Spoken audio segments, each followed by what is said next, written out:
Hi, ladies and gentlemen. I would like to show you something in this video. So this paper is about the relationship between serum levels of insulin and sex hormone binding globulin in men. So it's showing effect of weight loss on insulin level and sex hormone binding globulin levels. It has an interesting finding. But it's really old. It was published in 1994. So sometimes we may need to like extract data. So let's say if you are working on a systematic review project, so you may want to look at you may want to extract some values from this data. So let's say this paper has presented a very nice scatter plot. So this is scatter plot.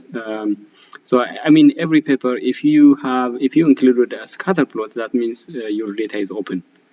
So this is really a very nice part of scatter plots. So you mean, if you have a scatter plot attached to your paper, that means your data is open. And I will show you how to extract the individual participants' data. I mean, this is showing a correlation, a high correlation. That's a correlation value of 0.7, 0.698. But using this figure, we can just extract the individual values, and that means we can digitalize this figure and extract the values of BMI for each individual and the values of the serum insulin. I think to do that, what we need is a digitized package. So in R, if you don't have it, you can install it, but I can show you how to extract the individual data elements. So let's run it. So now we already loaded our library. So the next thing we need to do is we need to take a screenshot of this figure, or if there is any way that you can save this figure, you can also do that. But what we need to do is, let me scroll it a bit so I can have a good picture out of this figure. So maybe I can take a snip. So let me just copy, and I can simply take a screenshot and take this part of the figure. So now what I can do is I can save this figure. Let's say I need to save it somewhere in my desktop. So I put it here, and let me call it scatterplot, and you can save it as JPEG. So I save it as like this, as JPG, and I can simply save. Now the next thing I need to do is to digitalize this scatter plot. That means to extract the individual data points, the X and the Y data points for each individual using this nice package called Digitize. And for that, what we need is like let's say figure. We call figure, and then read and call, and then we name that figure. The name of that figure was this scatter plot. So I can just simply type scatter plot. Probably it's already there. So scatter plot, and I read it. So now I already read the figure. The next thing I need to do is to calibrate where the points are. So for that, I need to take the x-axis. So I start from the very beginning of the x-axis. So I start from here, and now I already labeled it. And then the last one, this 100. So I can take this. I can press. So you need to make sure that if you are pressing at the right at the top of the value. And the y-axis starts from 0, and the end of it is 100. Now we already marked our points. the next thing we need to do is we need to give it we need to make our data point. So to do that, data point, we can simply mark data points equals digitize the data, and then let me give it rate, for example, and then I can simply run it.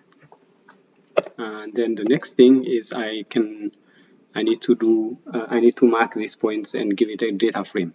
So for that, I need to give it a data frame equals so calibrate. I call this calibrate function, and then I call this my data points here, this object data points, comma, and then I can simply call my figure, the object that I already has at the top, and then I give the values. So the first one was 0, the x-axis, and the last x-axis value was 100, and the first y-axis value was, the minimum was 0 from my plot, and the last one was 100. So now I already have it, so I can simply run this figure, and the next thing I need to do is to go from within each data point and mark them. So let's say let me start from the very end. I mean, you can also start anywhere, but make sure that you mark all of them. So I mark this one, the second one, say this, and here I'm a little bit outside, but probably yeah. Now again to all of them. I do this again, here, here, that one again here. I should not forget any of them. One figure here, another dot again here, and here, this again here. There are several of them here. So now I guess we have already marked all of them. The next thing is you need to do is you need to finish. You need to click finish, and now I already marked all of them, and I have beautifully extracted the data points. Unfortunately, I didn't extract this part, but yeah, roughly it shouldn't matter. So now you see I have my data frame. So for the x and the y variables, so that means you have, the x variable is like 82, the y is like this. So then from this, I can simply calculate my correlation. So simply you can call core function, and then you can simply, because I call my data frame as dfx times, which is BMI. You can also relabel it dfx and dfy, which was insulin. And now let me calculate this. So you see it's 0.709, and I calculated as 0.69. I mean, this is roughly almost equal to the one which they calculated, but it's because some of my data points are, some of my the way I marked the points, it's not really exactly as where the points are, and I also missed to mark one of the data points. But you can really estimate the correlation values and then extract the individual observations. Yeah, that's really a very interesting package that I found, which is really helpful if you are doing a systematic review and meta-analysis, and you have, let's say, you have this kind of scatter plot, but it doesn't have a correlation value. So that means you can easily identify the data points and then extract the individual values. Then once you have the x and y axis, you can recalculate the correlation value. Let's say if the correlation value is not reported, for example, in this case. So that means this is a rough, it's not really a rough, but if you really make very careful, if you plot your points very carefully, if you mark them, then you would really estimate the correlation correctly. I hope you find that helpful. This is really important. I mean, for me, because I'm working on systematic review and the meta-analysis project, and I found this helpful. Maybe you can also, yeah, you can also use it. Thanks.